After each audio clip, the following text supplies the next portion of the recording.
അപ്പോൾ ഗൈസ് ഞാൻ വന്നിട്ട് ഞാൻ വന്നിട്ടുള്ളത് ഞാൻ യൂട്യൂബിൽ നോക്കുമ്പോൾ ഒരു വീഡിയോ ഉണ്ട്. ഒരു ഗ്ലാസ്സിൽ വെള്ളം എടുത്തിട്ട് ആ ഗ്ലാസ്സിൽ ഫുള്ളും വെള്ളമാക്കിയിട്ട് ഒരു ടിഷ്യൂ പേപ്പർ കൊണ്ട് അതുമ്മേ ഇങ്ങനെ വെച്ചിട്ട് ഇങ്ങനെ അമർത്തിയാൽ അതിങ്ങനെ അടപ്പാവുന്നതാണ്. അപ്പോൾ നമുക്ക് ട്രൈ ചെയ്ത് നോക്കാം. ഫേക്കാൻ നമുക്ക് അറിയില്ല നമുക്ക് ചെയ്ത് നോക്കാം. അതെ, നമ്മൾ അതിനെടുത്തിട്ടുള്ളത് ഒരു ടിഷ്യൂ പേപ്പർ ഇല്ല തൊട്ട് ഞാൻ എടുത്തിട്ടുള്ളത് ഒരു സാധാ പേപ്പറാണ്. പിന്നെ ഗ്ലാസ് എല്ലാം ഫുൾ വെള്ളം ഇട്ടിട്ടുണ്ട്. നമുക്ക് നോക്കാം.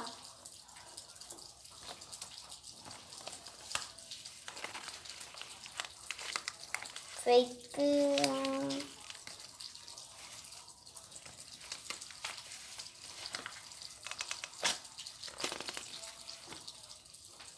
അപ്പോൾ ഗൈസ് അത് ഫേക്കാണ്.